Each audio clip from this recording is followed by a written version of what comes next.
You have the power to bring blessing, or you have the power to bring cursing into the life of another. Dr. Tony Evans talks about the importance of using that power wisely. Death and life are in the power of the tongue, and those who love it will eat its fruit. This is The Alternative with Dr. Tony Evans, author, speaker, senior pastor of Oak Cliff Bible Fellowship in Dallas, Texas, and president of the Urban Alternative. It's been said that words are like seeds that get sown in the hearts of the people who hear them. Well, today, Dr. Evans explains how to make sure those seeds sprout into something delicious, not deadly, as he takes us to Proverbs chapter 18 for today's message. A Greek philosopher asked his servant to provide the best possible meal for his guest. So when his guest arrived and he served the meal, he came out and served smothered tongue. The philosopher said, "Why is this the best meal?" He said, "Because this is what we use to bless people, communicate happiness, dispel sorrow, remove despair, help the faint-hearted, inspire the discouraged, and uplift mankind. So this is the best thing to eat, is the tongue." So I was a little curious. So he said, well, tomorrow I want you to bring the worst thing that you could possibly make. And he brought the tongue. He said, "Why'd you bring this?" He says, "Because with this same tool, you can break heads, break hearts, bring curses, destroy reputations, promote discord and strife, set wars in motion." In other words, he's saying the same thing that can do good for you can do bad for you. We've all heard the phrase, "Sticks and stones may break my bones, but words will never hurt me." That's a lie. Everybody in here at some time in your life has been hurt by words. Most everybody in here has hurt somebody from time to time with words. Why is that? Proverbs 18 says in verse 20, "With the fruit of a man's mouth, his stomach will be satisfied. He will be satisfied with the product of his lips. Death and life are in the power of the tongue, and those who love it will eat its fruit." That world famous statement, death and life are in the same instrument, the tool behind your teeth. And of course, that's a reference to your speech, your use of words. He says that this instrument in our mouths, the tongue, in verse 20, will satisfy the stomach when you eat fruit. So you eat some fruit, you take it in your mouth, it enters your stomach, and you say, that was good. He says in the second half of the verse, he will be satisfied with the product of his lips. So the tongue doesn't only take things in, it produces things out. It goes in both directions. And so what he wants you to know is that you're going to eat the fruit of your tongue, and either it will be a helping of life or a helping of death. Life and death, he says in verse 21, are in the power of the tongue. In Deuteronomy chapter 30, verse 19, God says this when Moses was talking to Israel. He says, "I set before you life and death, the blessing and the curse." So when he says life and death, he doesn't mean you killing people physically with your tongue. He means you're bringing blessing or cursing with your tongue, which he calls life or death. Life is the enjoyment of the favor of God. Death is the removal of divine favor, so that you're no longer covered by God. So when he says that there's life and death in the power of the tongue, he says you have the power to bring blessing, or you have the power to bring cursing into the life of another. Proverbs 15 verse 4 says, "A wholesome tongue is a tree of life."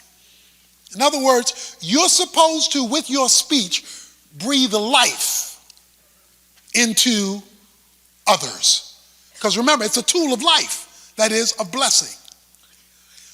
And he calls it a powerful tool. Life and death are in the power of the tongue.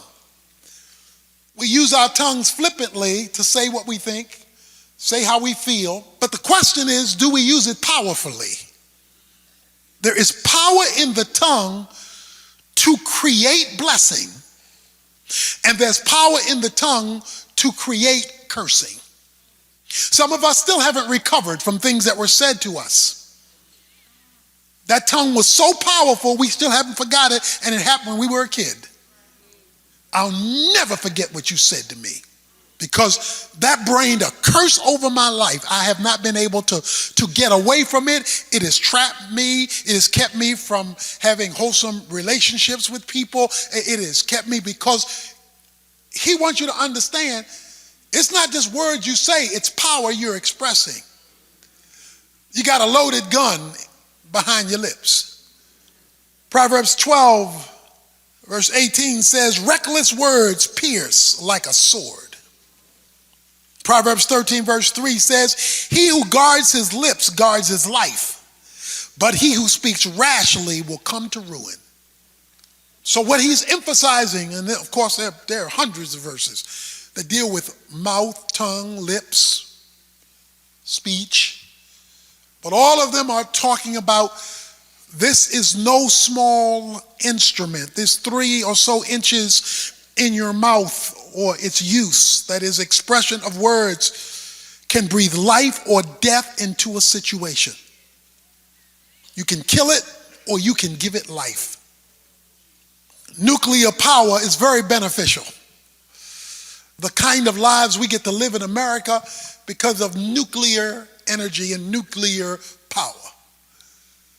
But boy, you strap that thing to a bomb and it'll take a whole city out and everybody living in it, and it'll send you back to the Middle Ages.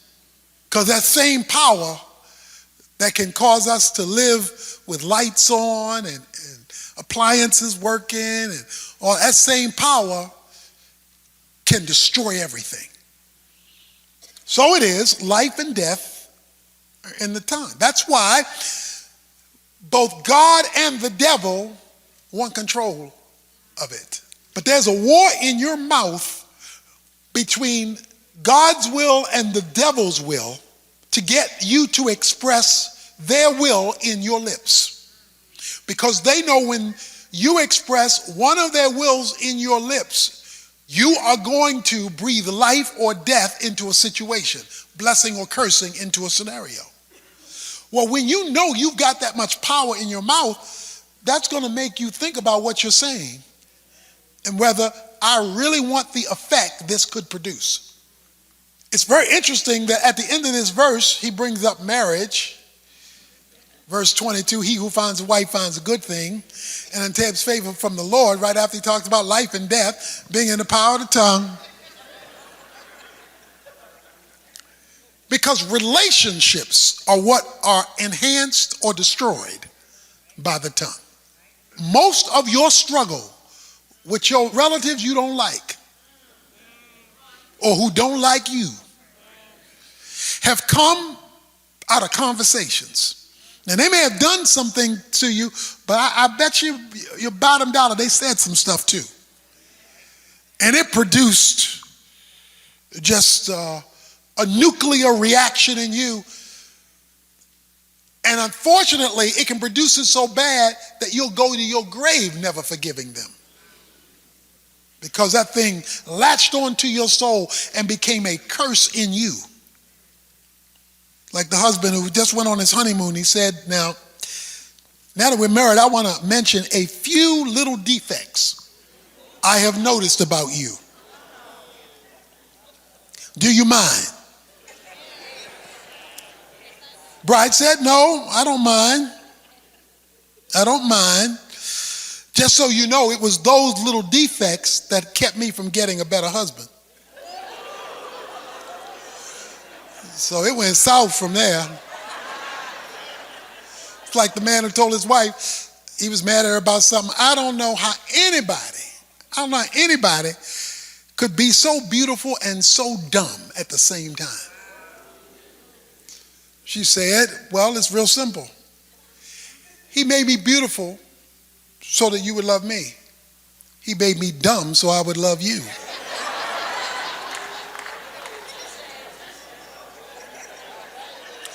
Because folk be killing each other with their tongues.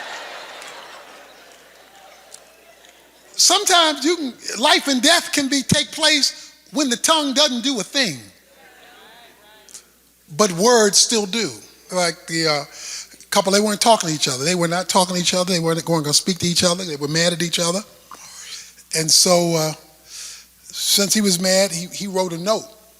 He wrote a note. It says, wake me up at 5 o'clock so I can catch my flight. Because they had to go on a business trip. Wake me up at 5 o'clock so I can catch my flight. But he wasn't talking. He put it on her side of the bed. He woke up at 8 o'clock. Missed his flight. So he's ticked off. I told you to wake me up at 5 o'clock. She pointed to a piece of paper next to him. It's 5 o'clock. So she ain't talked, but she was speaking.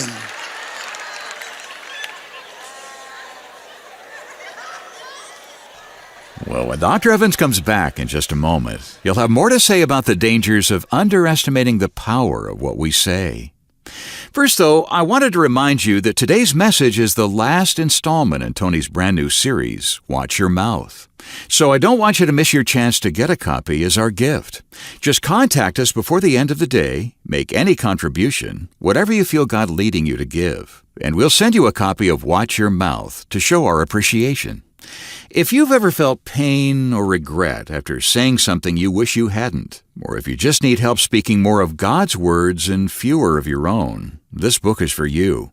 But today's the last day this special offer will be available, so contact us right away at tonyevans.org to make the arrangements. And when you do, you'll find out how to order Tony's newest book, Kingdom Marriage, even though it won't be out for a while yet. If you do that right away, you'll get a collection of free extras to go along with it, starting with the audio version Tony recorded of his bestseller, Kingdom Man. You'll also get the ebook version of Raising Kingdom Kids, a 50% off code to use on anything in our online resource center, and digital downloads of 3 messages on marriage we've never released before. This special offer ends on September 7th, so don't put it off. Visit tonyevans.org today to get the details. That's tonyevans.org. I'll have our contact information for you again later on. Right now, though, it's time to get back to today's lesson. Here's Dr. Evans. Going back to the principle that we gave, when God wanted to create something, he used words. When Satan wanted to destroy something, he used words. Both of them used words, but they were exercising clout, power. And if you and I were to look at our tongues as having that much power, in the same way you would be careful with a gun because you got that much power. And I know we're not perfect, but in terms of perspective, when you say this thing has power to bring things into being for good or for bad, then of course there will be concern about what I say about in light of what I'm trying to achieve. You know? Colossians chapter 4, verse 6. Paul the apostle talks about speech, and he says in chapter 4, verse 6, let your speech always be with grace. Now, how often? Always be with grace. As though seasoned with salt, so that you will know how you should respond to every person. Now, what catches me there is the scope. Because the scope in that verse, he says always and every. Anybody like to put salt on your fries? The McDonald's fries, you know? Let me talk about salt because he says, I want your speech to have some flavor. Seasoning is intentional. You season food intentionally because you want it to have a certain kind of taste. In other words, you are and I am concerned about how it will feel when we bite it. And therefore we season it. He says, season your words always with salt. First of all, he says with grace. Grace has the idea of extending favor. Grace is the favor of God. So you are to seek the high ground in your speech. Again, we're not perfect, but we should be growing in the Spirit's control in the use of our tongue. So let's communicate in grace, to be gracious, with seasoning. That is, let's add some taste, because the better something tastes, the more likely it will be swallowed. The worse something tastes, the easier it is to spit out. Salt was also used in some of the Old Testament sacrifices. So they would put salt on some of the sacrifices as a way of expressing favor or flavor to God. So they would salt the sacrifice as they offered it. So, in other words, let your speech be an act of worship, because it was tied to the sacrifice. Another thing salt was used for in biblical days was as a preservative. Salt kept decay down. One of the reasons that you season your word with salt is you don't want things to decay more. You don't want the bacteria of the relationship to kill the relationship because you refuse to put salt on it. And I'm going to speak what I want to speak the way I want to speak it because this is me. But when salt is used right, one thing it will do, it will create thirst. People will want to communicate more because you've created thirst more for the conversation. You've created a thirst for the communication. Now, it doesn't work perfectly like that every time. Some people are fools. Some people, no matter how nice you try, how salty you make it, how much flavor you put on it, they're not going to accept it. Okay? And that's why there's so much in Proverbs about a fool. Okay? But he's not trying to make you the fool. He's trying to make the other person not receiving you the fool. He says that I want you to season your words with salt so that you will know how to respond to each person. Now that's a very interesting conclusion of that verse. He says, if you season your words with salt and if you speak with grace, you will know how you should respond to each person. In other words, when God sees you're using your lips to produce life, he will communicate to your lips. So you will know how to respond. In other words, if you're responding without grace, since he is a God of grace, then he will not participate in your response. So it will just be your humanity responding or your satanic influence responding, because he will not operate outside of his grace. Now, he will operate with truth, but he will not operate outside of his grace. So the point being that life and death is in the power of the tongue, and how you communicate, what you communicate, is critical. The psalmist says in Psalm 141, verse 3, set a watch, O Lord, before my mouth, and keep the doors of my lips. So he calls your lips doors, and doors open and close, where your mouth opens and shuts. So he says, you have doors. Okay? Guard the door so that it only opens when it's supposed to, and it closes when it's supposed to. But because I'm not sure when to open it and when to close it, because mine open and closes at will, he says, set a guard, put a policeman in the front of this door so that it opens and closes when it's supposed to. Because the tongue is powerful. It is powerful to produce life. It is powerful to produce death. That is blessing or cursing. In southern Turkey, and this is true, there is a certain kind of crane, the bird crane. When they fly, they cackle. They give this cackling sound when they fly. The problem is that the cackling sound attracts eagles. And eagles love cranes for lunch. dinner, breakfast, and dessert.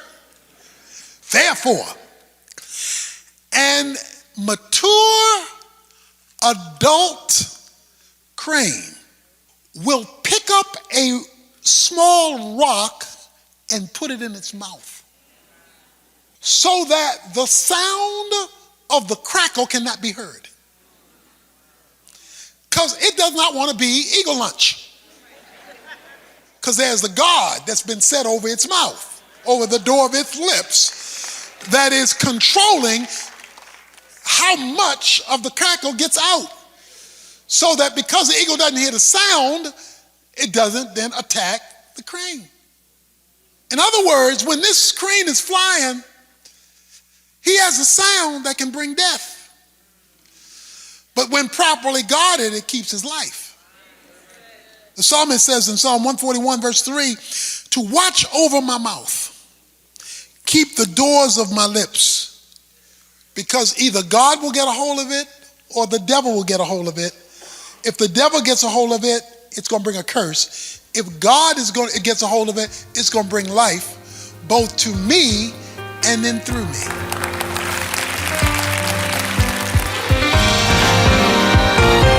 Dr. Evans will come back in a moment to wrap up today's message and our current series with a challenge to spice up our speech God's way. First, though, take a moment to get in touch with us and request a copy of this brand new 11-part series by Dr. Evans called Watch Your Mouth, loaded with plenty of practical advice about keeping your tongue from causing trouble. It's perfect to share with your Sunday school class, small group, or Bible study. You can find out all about it by visiting us online at tonyevans.org. When you do, don't forget to check out that brand new book I mentioned earlier, also called Watch Your Mouth.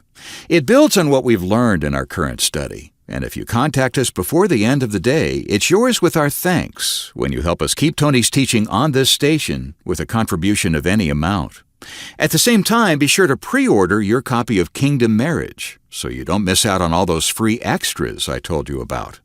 Again, details are waiting for you right now at tonyevans.org, or call us at 1-800-800-3222. where staff members are always on hand day and night to help you with your resource requests. Again, that's 1-800-800-3222. When you ask somebody how they're doing, they might say something like, fine, under the circumstances. But Dr. Evans says believers were never meant to live under their circumstances. So tomorrow, he'll launch into a series that explains how to get more out of life, no matter what your situation looks like. Right now, though, he's back with these final comments for today. So here's what I want you to do. The people in your life, whether it's family, whether it's friends, I want you to, on purpose, salt it down. I want you to put some flavor on your speech. Without compromising the content of truth, I want you to disarm them. They're used to you coming back at them the way they come at you. Because I was raised not to have anybody talking to me like that. And, I want you to season with salt because I just want to see what God does. Because he says he'll give you the word that you ought to answer with. Because he's now in control of the tongue. I want you to try that. That's why the Bible says, bless those who curse you. Bless those who curse you. Why would he tell me to do that? That's telling me to be a victim. That's telling somebody he can mess over me. No, because God says, when you do what I would have done, I will be involved in you doing it. So folk you used to giving them a piece of your evil mind. Folks you used to telling the worst of them, the worst about them. Let's recook this meal and let's put some seasoning on it. And let's see what God does with tongues that are under the Holy Spirit's control. The Alternative with Dr. Tony Evans is brought to you by the Urban Alternative and is made possible by the generous contributions of listeners like you.